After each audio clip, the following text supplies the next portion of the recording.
Malo est professeur des écoles. Par peur des représailles, il a préféré rester anonyme. Chaque semaine, il consacre une dizaine d'heures à fabriquer ce matériel pour ses élèves sur ses propres fonds. Malo a dû s'adapter par manque de moyens.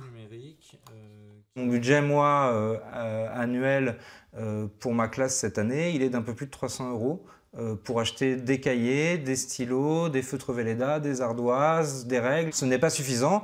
Quand vous prenez l'exemple d'un manuel scolaire, ne serait-ce comme celui-ci, qui est à peu près d'une soixantaine d'euros, bien évidemment, vous vous doutez bien qu'à partir du moment où j'en ai acheté 4, du coup, j'ai plus aucun budget pour le matériel. Ce n'est pas la seule revendication du jeune professeur qui a rejoint le mouvement des stylos rouges. Tous demandent une revalorisation de leur salaire. Malo est instituteur depuis 3 ans. Il gagne environ 1 600 € par mois.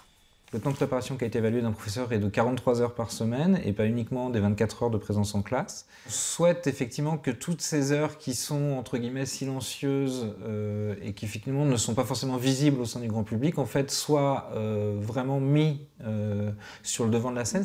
D'abord national, le mouvement des stylos rouges s'est ensuite organisé en région. Celui de l'Académie de Reims a vu le jour il y a 2 semaines. Plus de 400 professeurs s'y sont inscrits. Leur ras-le-bol est général.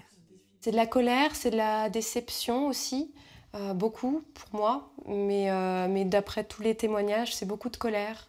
Un prof est fainéant, un prof ne travaille pas, il fait juste ses heures en classe, on ouvre le livre, page 5, exercice 2, et pour l'opinion publique, ça s'arrête souvent là. Une image et une situation que les professeurs veulent changer. En Champagne-Ardenne, le groupe envisage différents moyens d'action dans les semaines à venir.